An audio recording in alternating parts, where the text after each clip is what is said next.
Are you over 55 and you found that you can't walk as far or as fast as you'd like? If that's the case for you, then in today's video, I'm going to show you how to fix it. If you don't know who I am, my name is Harlow and I'm the over 50s specialist physio here at HT Physio in Farnham. And today I'm going to be revealing 2 secrets to help you walk further and faster. Now, for the people that I treat in the clinic, many of them come to me and they say, I've lost my endurance when I walk. I just can't walk as far as I'd like. And others say, I can't walk as fast as I'd like. I've lost power. I can't keep up with my friends. I can't keep up with my partner. I don't know what is going on. And many of these people don't have an injury. They just feel that as age progresses, they're getting worse at walking. And in many of these people, I've spotted 2 trends, and I'm going to show you what they are today and how to solve them in your own walking.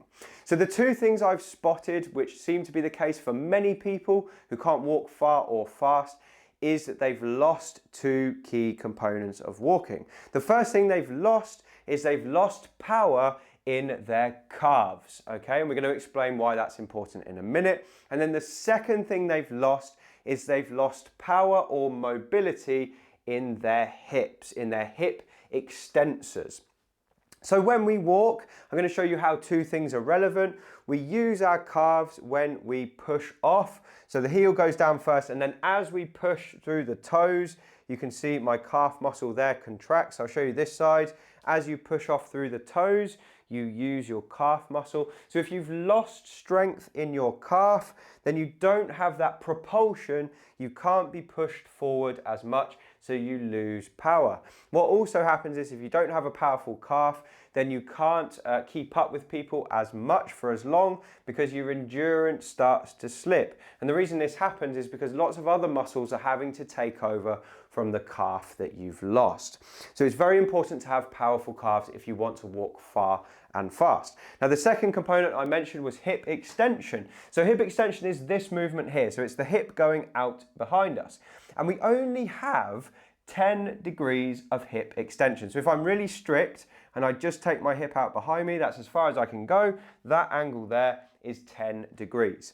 So at the best of times, we've only got a little bit of hip extension, but as we get older, we can lose those 10 degrees. And every degree we lose, we're going to notice it as a detriment to our walking. The other thing we lose is we lose strength in the hip extensor muscles. So your hip extensor muscles are your glutes primarily. So they're the ones that drive you forward like this. And again, hip extension is necessary to push off. So if you don't have a good hip extensor, again, you don't have endurance and you don't have power. So I'm going to show you now how to fix both of these problems. We've got 2 exercises for each one that you can choose from. Choose the one that feels best for you. It shouldn't be painful. These exercises aren't suitable for everyone, so make sure you get checked out first. But if you do them consistently over a few months, you should start to notice some improvements. So let's start with the calf exercises. And the first thing we're going to do for the calves is we're going to work on this movement here, which is plantar flexion. So my favorite calf exercise is the heel raise. And what you're going to do is you're going to find something just to hold on to. You can rest your hands on a wall. You're going to have your feet about hip width apart with the feet flat. And you're just going to push forward onto your toes and up as high as you can into the air. So you want to go as high as a ballerina, really squeezing those calves at the top. Hold for a second and then slowly return back to the floor. And this mimics the exact movement that we do with our ankles when we walk on that final push-off stage. So if we're lacking power in this movement, our walking is not going to be effective, and that is going to mean we lose power and endurance. So what I'd recommend people do with this exercise is they try and repeat probably up to 20-25 repetitions in a row, because again, it's a powerful muscle, but it's also an endurance muscle too. So we want to tire it out. And by the end of the set, it should be fatigued. So it should be tired in your calf. Now, if you can do 25, 30 of these and nothing happens, then you've already probably got quite strong calves, but you can do something a bit harder. And for you, I'd recommend doing a single leg heel raise instead, which looks something like this. And what you want to do is you rock onto one leg. You're going to push up onto your toes like this. Nice squeeze at the top. Remember, we're trying to get high And this is where people get it wrong. They just go through the motions and do this. But what you want to do is really focus on squeezing to get that extra inch up in the air. And that is where the benefits happen. So we want to come down for a few seconds, up nice and fast to mimic what happens when we walk, squeeze at the top, and slowly control it back down. Obviously, you're going to do an equal number on both sides. Try and spend about 2 or 3 minutes a day working on that. It might help to space it out throughout the day, but with the calves, volume is key. So do as much as you can, obviously without making it sore, because the more you do, the better they will get. So those are the calves. That's how we get them stronger. Let's have a look at the hips. So when I have people who lack hip extension or hip extension strength, what I try and get them to do to begin with is just work on the movement from a standing position. So I'll show you what I would do if I was you trying to practice this. I would put 2 hands on something just to stabilize, and the key here is to try and keep our back nice and straight. Because we can cheat really easily with hip extension by bending the spine, we need to be really strict with what we do with our back. So keep it up as high as you can. Rock over onto one leg so that the other leg is floating, and then just take it directly out behind you.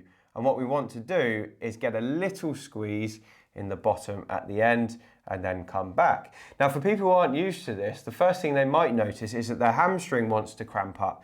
And that's because your hamstring is also a hip extensor, so it will work to a degree, but it means you're probably not used to using your glutes, which means that with practice, you can switch off the hamstring. Sometimes it helps to relax the foot, and you want to try and imagine you're squeezing a pencil between your bottom cheeks as you do this. So it helps to just do that to wake up the glutes. Obviously you would do this on both sides. I find that my right side is more powerful than my left, so I can feel it more in my glute here. But really when we're doing this, an important tip for you is to keep your lower back relaxed. So I tell people when they're doing this in the clinic to keep a thumb on their lower back like this, and make sure it's not tightening up, because as I said, you can cheat quite easily by using your lower back. So if you find your back is tightening up, what you want to do is keep it relaxed, maybe shorten the movement a little bit and stop it before you notice this area getting tight. So that's how I'd start to wake up the glutes. You might want to do that for a few repetitions before you go out for a walk. You'll find you can walk probably a bit more powerfully after you've done it. But there's another exercise which is more effective at switching this on. You can do it from a bed, and I'm going to show you it now. So this is a great exercise to work on the hip extensors or the glutes. You will need to be able to lie on your front to do this, but you don't need to prop yourself up like me. You can rest your head on your forearms like this if that feels more comfortable. Equally, you could get a rolled up towel and put it here just so you're supported with your head relaxed. So what we're going to do is we're going to relax our heads like this. And the first thing we're going to do is just bend one knee. So this is the leg that we're going to work like this. Now, it's key throughout this movement to try and keep your lower back relaxed and to try and avoid getting a hamstring cramp as well. So the movement is very simple. You're going to squeeze your bottom and then lift that leg off the bed without making your lower back tight, and then put it back down. So again, squeeze and lift. Now the only thing that should be working hard now is my buttock muscle. Now I'm probably making it look reasonably easy, but for many people this will be quite difficult. And that can be for a number of reasons. If you've got hip arthritis, you probably don't have the full 10 degrees. If you have lower back pain, you might try and use your back too much. And if you're not used to doing this kind of thing, you might start to overuse the hamstring. But with practice, this does become easier. And it's a lovely exercise to get the hip extensors a bit better and to improve your range of motion. Now, I don't mind how many of these people do. Usually I recommend starting with 5 or 6 and then building up.